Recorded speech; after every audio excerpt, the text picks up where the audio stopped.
October 25th. Today's October 25th. What is up, guys? Flame12 here. And we all know that the NBA season starts today. I'm sure we're all excited for it. I know that I can speak for all my fellow basketball fans when I say that ever since that last game of the finals, I've been craving some more basketball. I mean, what can I say?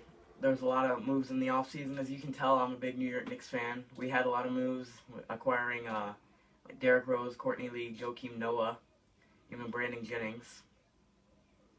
But anyways, I have a season preview basically showcasing who's not going to make it to the final, or who's not going to make it to the playoffs, who is going to make it to the playoffs, and basically like all the seeding and everything, like with who's going to get the top draft picks in each conference, or the top lottery slots, and who's going to get the top seeds in the playoffs.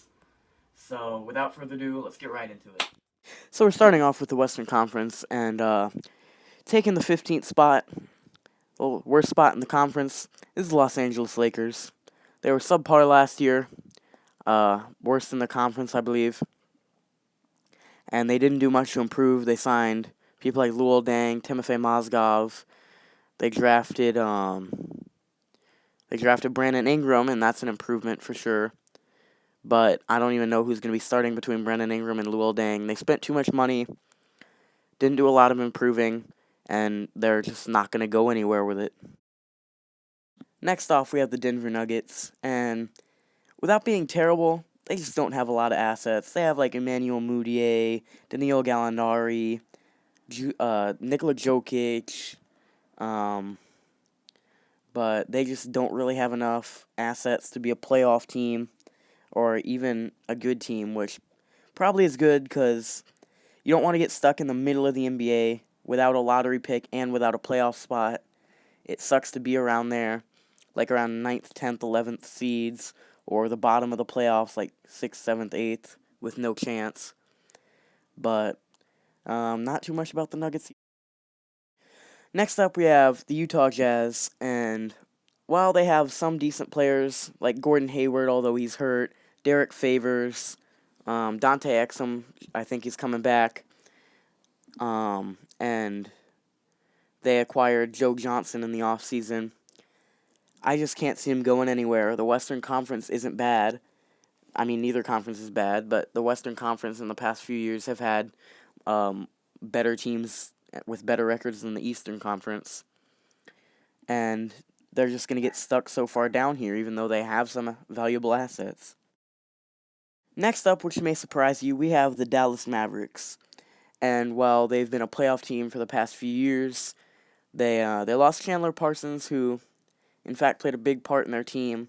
They're stuck with basically Darren Williams and Dirk Nowitzki and nobody else, and I really cannot see him going far. So I have them at the 12th seed, and that's about it. I can't see him going too far. Next up, we have the Houston Rockets, and I have them this low for a reason. They lost Dwight Howard, who was a valuable asset to their team. So now they're stuck with James Harden, and because Patrick Beverley's hurt, they're putting James Harden at the point guard spot, which I'm not sure if I agree with. He's not too tall. He's not very tall for a shooting guard and everything, but I don't really see this move a good one. They didn't really acquire anybody in the offseason, anybody important at least, and although they normally make the playoffs as well, I can't see them making it. Next up, we have the Sacramento Kings. Yes, they got a new logo, new jerseys, and everything. That's not going to help them make the playoffs. They have DeMarcus Cousins, they have Rudy Gay, and they lost Rajon Rondo. Now they're stuck with Darren Collison at the starting point guard, and they just don't have enough assets to make the playoffs, although they are a good team. Basically, all they've done for these past couple years is draft centers with Willie Cauley-Stein, and the centers they drafted this year, they drafted multiple of them. They're starting to look like the Sixers from a couple years ago, so that's really all I have to say about them. Next up, we have the Phoenix Suns, and they have a lot of good players in Eric Bledsoe, Devin Booker, even a potential Sixth Man of the Year, Brandon Knight.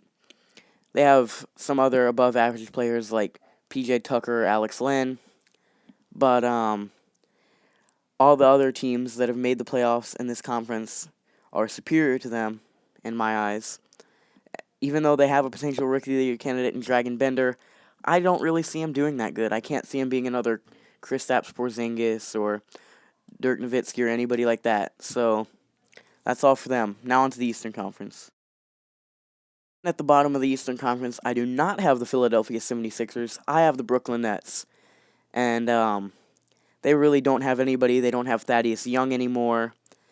They acquired Jeremy Lin in the offseason, which was a good move, but now only Jeremy Lin and Brook Lopez, or Brooklyn, as I've heard a lot of people call them, are their only good players. And while they are going to be a good duo, I can't see them making the playoffs or even getting anywhere past 30 wins. Here's the Philadelphia 76ers at the 14th spot. And while they got Ben Simmons, he broke his foot out 3 months. They have Nerlens Noel, I believe he's hurt right now. Joel Embiid's coming back, which could be good for them, and they have Jahlil Okafor. They didn't really do much in the offseason. They got Gerald Henderson for their shooting guard, Jared Bayless for their point guard. They have Robert Covington. He's a pretty good asset for their team. I don't see him fitting in anywhere else. They just don't have a very good roster. Maybe they can try and play catch-up once Ben Simmons and Nerlens Noel come back, but they're still not going to make the playoffs, 12th seed or 12th spot at the highest. But there's the Philadelphia 76ers. Next up at the 13th spot, we have the Charlotte Hornets, a playoff team from last year. I believe they had either the 3rd or 6th seed, I believe. I can't remember exactly. That was a while ago. But they're down all the way here because they didn't really make any good moves in the offseason. They lost Al Jefferson, so now they're stuck with either Zeller or Kaminsky at center. They have Kemba Walker. He's a really good point guard. And then they still have Nicholas Batum, Michael Kidd-Gilchrist, some other valuable assets such as Marvin Williams. But I can't see him making the playoffs or getting the high spot. Next up, we have the Orlando Magic, and they made some questionable moves this offseason. They traded away Victor Oladipo for Serge Ibaka, moved Aaron Gordon down to a small forward. They got Bismack Biyombo, which I see as a good move, but are they trying to pull a 76ers/Kings? Because they already have Nikola Vucevic. So I don't really see what they're doing with this. They're not going to be a playoff team. They're not going to be terrible. They're going to be part of that middle NBA. So they're probably going to have either a low lottery pick, and when I say low, I mean like 12th to 14th, maybe a little bit higher, or they'll be stuck in the middle NBA. Next up, yet another playoff team from last year, the Miami Heat. Now, they had a horrible offseason. They lost Dwayne Wade to the Bulls, Luol Deng to the Lakers. Chris Bosh did not get cleared to play because of his blood clots, so they're stuck with Dragic and Whiteside, and then the help of people like Justice Winslow, Tyler Johnson. I can't remember the other guy's name off the top of my head, but they're stuck down here in the middle NBA along with some other teams, and I can't see them going far with this unless Chris Bosh gets cleared and decides to come out there and be a star. And the other guy's name I was forgetting was Josh Richardson, by the way. That's what I was forgetting. Next up, we have the Milwaukee Bucks, who have made some questionable moves. They traded away Michael Carter-Williams to acquire Tony Snell, who's not that good. They do have Giannis, but Chris Middleton, who's a solid player for them, is hurt. I don't really know what they're going to do. They have people like Greg Monroe, John Henson, Jabari Parker at the upper spots. And I'm just not sure about them. I don't see them making the playoffs. The last spot before the playoffs, we have the Detroit Pistons. They made the playoffs with the 8th seed last year, and I have them slipping right out of it this year, and you'll see why. But anyways, they don't really have a lot of assets. They have people like Reggie Jackson, Andre Drummond, more people like that who aren't amazing. I mean, Andre Drummond is pretty darn good, but most of their people are just average, slightly above average. And yeah, I can't see them going too far. Next up, we have the bottom seeds of the Western Conference. Starting off with the New Orleans Pelicans. They have Anthony Davis, Tyreek Evans, Drew Holiday, people like that. And I can see them making the playoffs if Anthony Davis guides them there. If not, somebody like the Phoenix Suns will take that spot. But I have the New Orleans Pelicans making it. At 7th, we have the Portland Trail Blazers. They put on a show last year with Damian Lillard, CJ McCollum, and Alfred Aminu. They acquired Evan Turner in the offseason. That was a pretty good move. So I have them making it right there. Next, we have the OKC Thunder, who they kind of got screwed this offseason. Kevin Durant betrayed them, went to the Golden State Warriors, kind of ruined the NBA in my opinion, and a lot of other people's too. But I believe that Westbrook, Oladipo, Adams, and Cantor can guide them to the 6th seed. And a lot of people might question why I have this team this high. The Memphis Grizzlies. They have very valuable assets in Mike Conley and Marc Gasol. And they acquired Chandler Parsons in the offseason, even though I believe they overpaid a lot for Chandler Parsons and Mike Conley. Mike Conley with a 5-year, $153 million contract. But there's the bottom seeds of the Western Conference, in my opinion. Next up, we have the top 4 seeds of the Western Conference.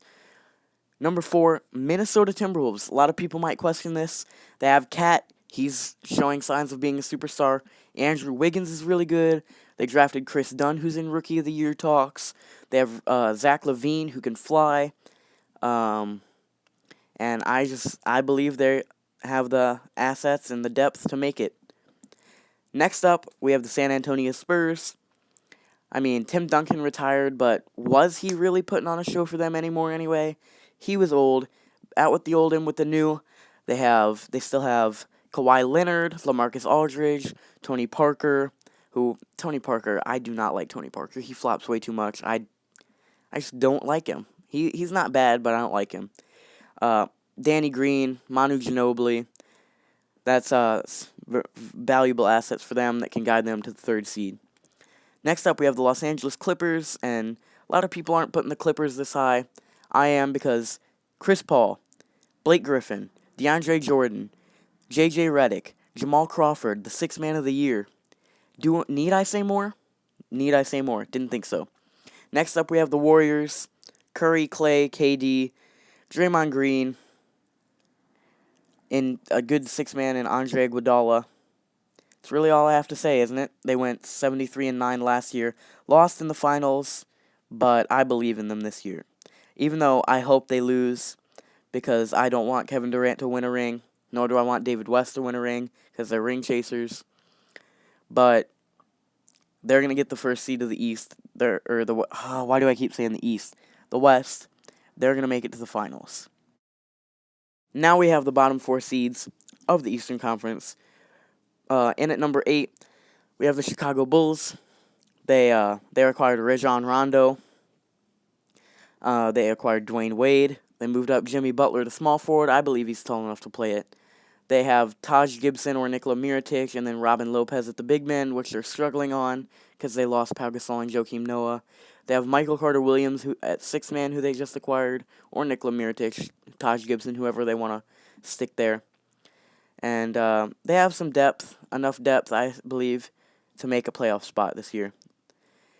Next up, we have the Atlanta Hawks. They were a higher seed than this last year. They lost Jeff Teague, but Dennis Schroeder is pretty good, not going to lie.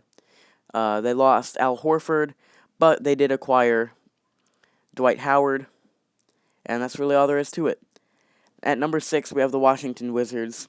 I believe that this is their year that they can actually make it kind of far, because I believe that John Wall and Bradley Beal have been together long enough to actually make something happen this year. Marcin Gortat can help attribute to that, and I believe that they'll do good this year. They might not have too high of a seed, but I believe that they can make it far in the playoffs. And finally, at the 5th spot, we have the Boston Celtics. They acquired Al Horford. They already have Isaiah Thomas and Jay Crowder. The only person they really lost is Evan Turner. And I believe that they can get the 5th seed this year.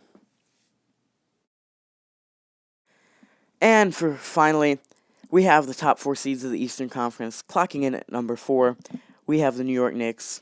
You may think this is biased that I have them up this high because all of you know this is my favorite NBA team. I'm a huge fan.